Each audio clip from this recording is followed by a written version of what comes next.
जाहीर आभार मेळाव्याच्या निमित्तानं युवक नेतृत्व अध्यक्ष सनी दादा काकडे आपल्या समोर व्यक्त होत आहेत।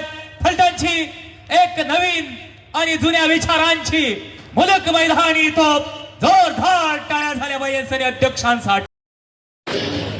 छत्रपती शिवाजी महाराज की जय। डॉक्टर बाबासाहेब आंबेडकरांचा खासदार रणजितसिंह निंबाळकरांचा। आज खऱ्या अर्थानं तुम्हाला बघून मन भरून आलेलं आहे, परंतु ज्यावेळेस निकाल लागला का नाही त्यावेळेस माझ्या आयुष्यामध्ये मी पहिल्यांदा माझ्या डोळ्यातून अश्रू आले होते।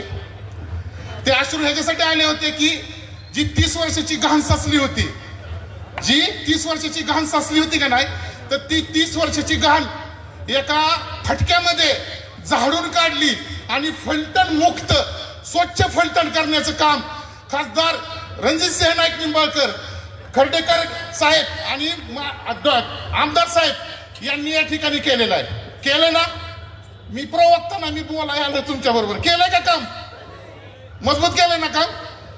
खरा श्वास या ठिकाणी आपल्याला आता घ्यायला मिळतोय। त्याचबरोबर ते म्हणतात की काय आणलं काय आणलं काय आणलं।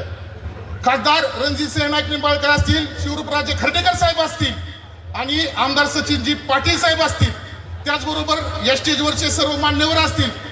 खासदार रणजितसिंह नाईक निंबाळकरांनी रेल्वे आणली, त्याचबरोबर हायवे रस्ता केला, त्याचबरोबर सेशन कोर्ट आणलं, आरटीओ ऑफिस आणलं आणि राहिलं सोयलं सरकारी दवाखान्यामध्ये डायलिसिसच्या मशीन आणल्या।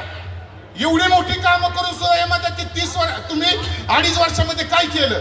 जेवढ्या 2.5 वर्षाच्या कार्यकाळामध्ये जी वेळ मिळाली त्या वेळेचा फायदा घेऊन शासन दरबारी पाठपुरावा करून त्या ठिकाणी कामं केली। त्याचबरोबर अजून त्यांचं याच ठिकाणी जे भाषण झालं होतं त्या भाषणामध्ये गुलाबराव म्हणून कोणतरी आलं होतं, एक टकलं बघा, माहित आहे का? माहित आहे का तुम्हाला? ती टकलेलं टेव टेव टेव टेव टेव टेव टेव टेव करत होतं। त्याला काय बोलून काय नाही, काय बोलून काय नाही असं झालं होतं। परंतु आमचं फलटण आहे, आमच्या इथं येऊन आम्हाला दादागिरी करायची नाही, आमच्या फलटणमध्ये येऊन आमच्यावरती दादागिरी करायची नाही।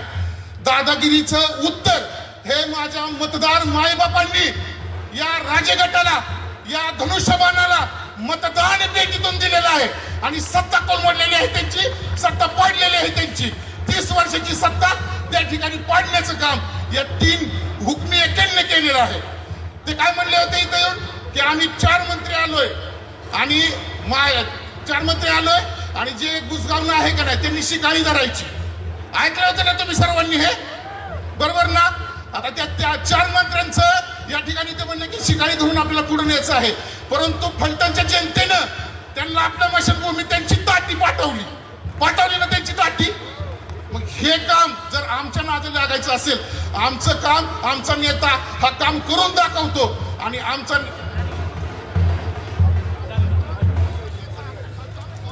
नेता आमचं काम करून दाखवतो।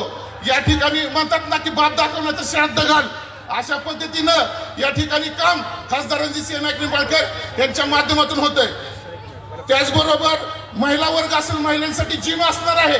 बारामती सारखं फलटण होणार म्हणजे ते होणार, परंतु त्याला का वेळ लागतो, त्याला काळ लागतो आणि बारामतीपेक्षाही भारी फलटण करायची जबाबदारी खासदार रणजितसिंह नाईक निंबाळकर दादा यांनी घेतलेली आहे। नक्की निश्चितपणाने महिला वर्गांसाठी जिम असेल, परत ज्येष्ठांसाठी सुद्धा जिम असेल, चालण्यासाठी त्यांच्यासाठी वॉकची सोय केली जाईल। अशा अनेक प्रोजेक्ट या ठिकाणी खासदार रणजितसिंह नाईक निंबाळकर, शिवरूपराजे साहेब आणि आमदार साहेब यांच्या माध्यमातून करण्यात येणार आहे। मला एवढं सांगायचं आहे, माझ्या सर्व जनतेला माझी विनंती आहे हात जोडून की इथून पुढे राजकीय गटाचं गिराण खासदार रणजितसिंह नाईक निंबाळकरांच्या गटाला लागलं पाहिजेत नाही। लागू देणार का तुम्ही? गिराण लागू देणार का तुम्ही? त्याच्यामुळे सर्वांनी या ठिकाणी मला बोलण्याची संधी दिली। मी गडबडून गेलो, एवढ्या लोकांसमोर बोलतोय।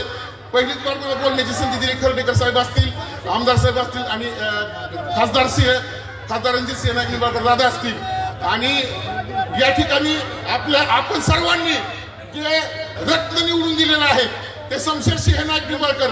आमच्या डोळ्याला डोळा नव्हता, आमच्या पायाला पाय नव्हता, आम्ही पायात देहरी बांधून या ठिकाणी यांचं काम केलेलं आहे.